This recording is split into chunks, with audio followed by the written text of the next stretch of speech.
शिवराज की ताकत से चौंक जाएंगे मोदी मोहन। शिवराज का ये एहसान नहीं भूल पाएंगे मोदी। मामा की वजह से जीत जाएंगे मोदी।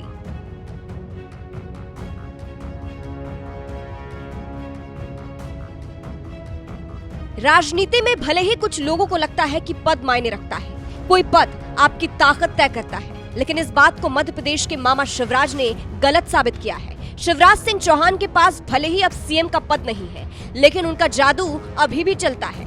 यही कारण है कि शिवराज की वजह से मोदी को बड़ी जीत मिलने वाली है। चलिए आपको भी बताते हैं पूरी खबर के बारे में। अब देखिए, इस वक्त एग्जिट पोल ने सियासी पारा हाई कर रखा है। कहां कौन जीत रहा है इसका अंदाजा लगाया जा रहा है। एग्जिट पोल में तो फिलहाल एनडीए की जीत हो रही है, लेकिन दक्षिण का क्या? दक्षिण की बात आती है तो बीजेपी का मुंह बंद हो जाता है, क्योंकि यहाँ पर मोदी मैजिक भी काम नहीं करता। साउथ में अक्सर देखा गया है कि विपक्ष की ही चलती है, लेकिन अब शिवराज ने मोदी के लिए बड़ा काम किया है। साउथ में शिवराज का जादू चला है। शिवराज सिंह की वजह से जीत जाएंगे मोदी। अब देखिए, साउथ में बीजेपी कमजोर है, एनडीए कमजोर है। ऐसे में इस बार के लोकसभा चुनाव में दक्षिण यानी साउथ का जिम्मा शुरू से ही मध्य प्रदेश के पूर्व मुख्यमंत्री शिवराज सिंह चौहान को मिला, और इस जिम्मेदारी को भी शिवराज ने बखूबी निभाया।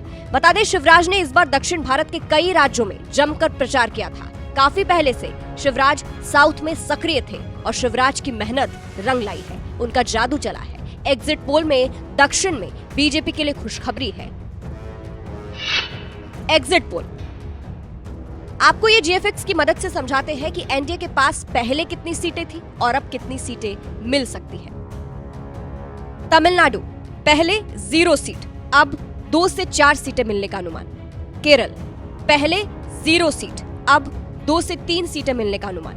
कर्नाटक पहले 25 सीट, अब 26 सीटें मिलने का अनुमान। आंध्र प्रदेश पहले 0 सीट, अब 19 से 22 सीटें मिलने का अनुमान। तेलंगाना पहले 4 सीट, अब 7 से 10 सीटें मिलने का अनुमान। तो एग्जिट पोल से साफ अंदाजा लगाया जा रहा है कि साउथ में एनडीए इस बार अच्छा परफॉर्म करने वाली है, और अगर रिजल्ट 4 जून को भी यही आता है तो इसका क्रेडिट शिवराज सिंह चौहान को जाएगा, क्योंकि उन्होंने अपनी जिम्मेदारी को निभाते हुए साउथ में पूरा प्रचार किया था। ऐसे में कहा जा रहा है कि एक तरीके से शिवराज की वजह से, उनके भौकाल की वजह से साउथ में मोदी को बड़ी जीत मिलेगी, और ये शिवराज का एहसान ही होगा मोदी पर कि उन्होंने अपने भौकाल से वहां पार्टी को मजबूत किया है। जहां से एनडीए कमजोर है, जहां साउथ में मोदी मैजिक आज तक नहीं चला, वहां शिवराज ने अपना जादू चलाया। अब राजनीतिक गलियारे में इस एग्जिट पोल के बाद से चर्चा है कि जिस मामा शिवराज से मोदी ने सीएम की कुर्सी छीन ली, अब वही अपनी ताकत दिखा रहे हैं, जिससे मोदी और मध्य प्रदेश के मुख्यमंत्री मोहन यादव भी चौंक जाएंगे।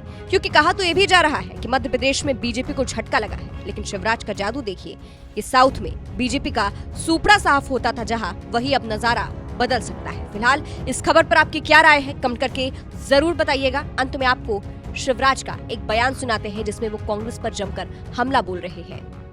बाबा साहब ने तो कांग्रेस का, भारत रत्न डॉक्टर बाबा साहब अंबेडकर जी की मैं बात कर रहा हूं, उन्होंने कांग्रेस का कदम कदम पर विरोध किया था। बाबा साहब चुनाव न जीत जाए, चुनाव जीतने से रोकने के लिए कांग्रेस ने कई बार रोड़े अटकाए। पंडित नेहरू और इंदिरा जी को तो उनके जीवित रहते ही भारत रत्न मिल गया था।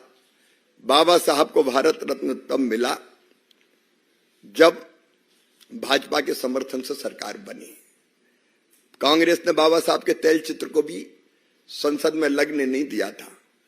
बाबा साहब ने पंजाब की एक रैली में कहा था कि पंडित नेहरू ने दलितों, पिछड़ों के लिए कभी कुछ नहीं किया। शुरू से कांग्रेस की मानसिकता ही ऐसी रही है, चाहे रंगनाथ मिश्र कमेटी हो और चाहे सच्चर कमेटी, हर बार दलित, पिछड़े और आदिवासियों का हक छीनने की साजिश रखी गई।